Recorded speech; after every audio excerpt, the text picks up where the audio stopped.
Well, everyone, it's time for us to go and take a look at the iPhone 17 and compare it against the iPhone 12 Pro and see which particular phone is a better one for you.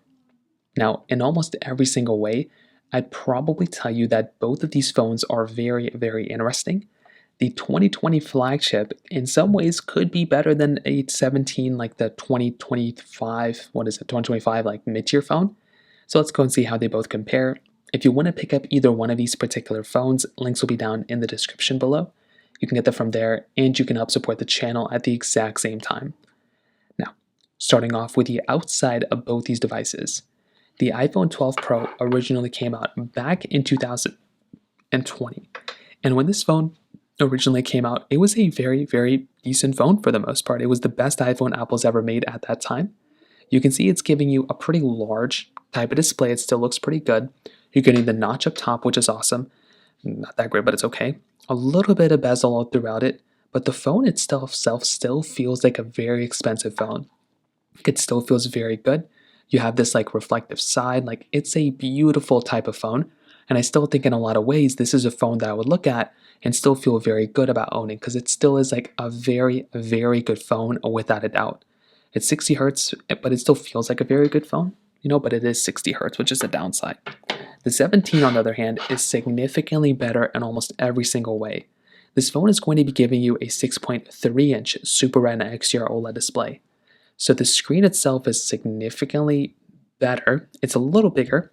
You're getting less bezel and the dynamic island, but you're also getting a 3000 nits of peak brightness display on here. Not only that, it's also a ProMotion 120Hz display.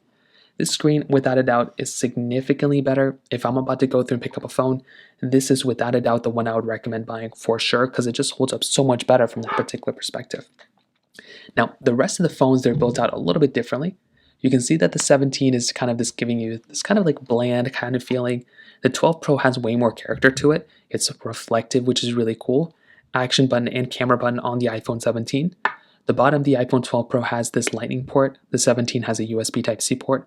Way better on the iPhone 17, for sure. And you're also getting a SIM card tray on the iPhone 12 Pro, which is still kind of nice to have. Volume button on the other side, power buttons on this side, camera button right here. On the back side, you are actually getting a triple camera setup on the iPhone 12 Pro, which is a nice thing to basically have. The 17 is giving you this dual camera setup. So if I'm about to go through and pick up a phone, the 12 Pro with its, triple camera setup could give you the impression it's a better phone, but we'll talk about that in a second. Frosted glass backs on both, MagSafe capability on both as well. The 12 Pro was actually the first iPhone to give you MagSafe, which was kind of interesting. And when I look at both these phones, they do both hold up fairly well. I like both of these devices for sure, but if I'm about to go through and pick up a phone, definitely something like the 17 is the one I'd recommend. Way better display, better type of capability for the most part. This is the one that does kind of hold up better in my personal opinion. But I think the 12 Pro, for it being as old as it is, it still actually feels like an expensive phone. It feels actually more expensive than something like an iPhone 17, which is pretty crazy. In terms of price tag, the iPhone 12 Pro is going to cost you not as much as it used to. I mean, this thing is going to be probably around like, $300, probably even cheaper than that. The iPhone 17 is probably going to cost you, about $800 right now for the base model. Keep in mind, this base model has way more storage than this base model. So if you are trying to get the phone that is going to be giving you probably a better value per dollar, you could make the argument the 12 Pro is going to be giving you that. Whereas with the 17, it might be giving you a little bit of a more expensive type of feeling, but you are getting a significantly better phone on the iPhone 17. Now, let's go and do a speed comparison between both these phones. The iPhone 12 Pro is giving you the Apple A14 Bionic chip inside of it with 6 gigabytes of RAM, where the 17 is going to be giving you the Apple A19 chipset inside of it with 8 gigabytes of RAM. So let's go see which one's the faster phone between both. Okay, there we go. All the apps are cleared out in the background, so let's get into it. Now the 12 Pro is on the left, the iPhone 17 is on the right, and immediately from opening up that first application, I can already tell you there are some key differences. From the get-go of me opening up these apps, I can tell you with the 17, that one is probably going to be the one that's going to be giving me a faster experience, but it should be faster because it is significantly newer. So if I'm about to go through and pick up a phone, I'm definitely wanting the phone that is the newer one because it's going to be significantly faster, and I want that one to be the faster one. But not only is it slightly faster when opening up a majority of these apps, that one was a little different, The thing is that as you're kind of going through and using these phones day by day, you're going to notice that even for other types of applications, for other types of things, you're going to notice that even clicking into certain things might be a little faster and smoother on the iPhone, 17. As you kind of scroll through, the 120 hertz refresh rate on the iPhone 17 does feel a lot faster and smoother, but both of them are still actually, I'm kind of surprised that the 12 Pro is doing this good. It's actually doing quite well on the iPhone 7, on the iPhone 12 Pro. The rest of these applications are kind of working the same. They're kind of looking not too different. That's why I'm kind of surprised about the iPhone 12 Pro, because it is actually hanging on there pretty well. I'm going to turn on gain mode just for the sake of it. And okay, whatever. So that one, I wouldn't necessarily look at the speed opening because I kind of glitched it up a little bit here. But you can even see there, even if that wasn't glitched up at all from me touching it, that actually would have probably been more closer than we thought. So that's kind of crazy. Now, if you look closely when I kind of played this particular game, even when I clicked play, it kind of glitched up here. But you can see on the 12 Pro significantly more glitches than for something like the 17. I think as you're kind of using these phones day by day, you're going to notice those small little glitches here and there as you're kind of using these phones, like just like that. But you're going to notice the bigger differences as you're going through and actually playing those games. So when you're in the market and you're playing these games side by side, that's when you're going to notice those bigger differences.